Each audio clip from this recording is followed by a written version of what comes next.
Hey there, ladies and gentlemen, it's me, Dr. Donna. Welcome to week 33 of 9. Last week I read American Kingpin. Here's what I have for you. Ladies and gentlemen, I am a child of a crackhead. My mother smoked crack for 18 months, and my life in 7th grade and 8th grade was forever altered. She ended up in a drug treatment facility for 4 months, and I had to go live with my aunt. So when I hear drug dealers say that it's an individual choice for people to use drugs, that's some bullshit. Because there are so many people that were affected by my mother's individual choice to choose to smoke crack. First of all, it started with my sister and I, and then it went to my uncle and aunt who had to house us for 4 months. Then it went to my godmother because my sister was bad, so she had to move in with them. I had to go to my best friend's house every morning to go to school. The people at my mother's job had to donate sick leave to her for 4 months so she could continue to be able to pay some of the bills. We lost our home and ended up having to have someone else purchase it so we could rent from them. And the lasting impact of that are still affecting me today. So much so that I had to attend Al-Anon meetings. So when drug dealers say it's an individual choice, again, that's bullshit. If you want to be popular and you want to make a lot of money and then you want to break the law, then you deserve to go to prison. You deserve to get whatever you have coming. So for 2 years, Ross Ulbricht did what he wanted to do. He put out hits on people. He let people sell all kind of illegal things on his Silk Road website. And then when it came time for him to pay the piper after he tried to evade authorities until he got caught, he decided he wanted some leniency. He wanted some forgiveness. And I am saying if you establish a business where you have to have a go pack, you have to go on the lam, you have to get a good attorney, and you have to say, well, what if we get caught? Then maybe you shouldn't be in business.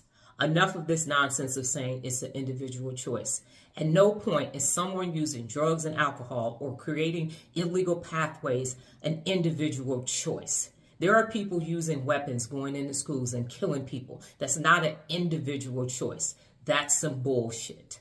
So as I commend the author of this book for putting this information together, this message is for people being so selfish and ignorant and so self-absorbed to think that your illegal activities are not going to negatively impact 1, 2, 3, 4, 5 thousands, if not millions of people.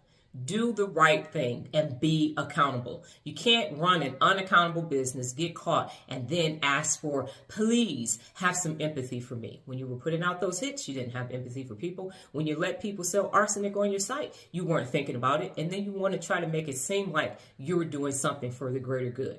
You're not. Absolutely not. It was unaccountable 100%. And the 2 law enforcement agents that also stole Bitcoins that had to do jail time. And by the way, everybody that got caught had to do jail time. It's 100% unacceptable. And it's 100% unaccountable when you do illegal things and then hope you don't get caught. And then say, please, I'm sorry, I'm wrong, have some leniency on me. Absolutely not. If you can't do the crime, then don't do the time. And as I always say, yes, crime pays, and then you pay for your crimes.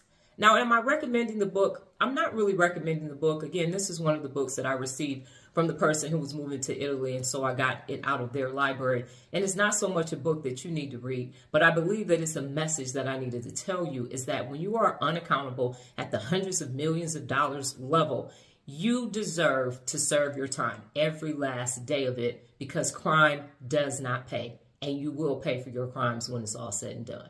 Got it? Good. Last week's new beginning, after 3 years of being in the Diamond League on Duolingo, I decided to take my account private so that I could really focus on the fluency because it was starting to feel very video game-ish and I was focused on getting these goals. And once I finished first in the Diamond League, there really wasn't a need to continue to stay in the leagues. So now I'm back to a private account after 3 years and I'm actually enjoying it. It's a great new beginning. This week's book, a classic. Who moved my cheese? Well, that's my time, ladies and gentlemen. But before I get out of here, just remember the power of 9. New beginnings expand your mind. Adios.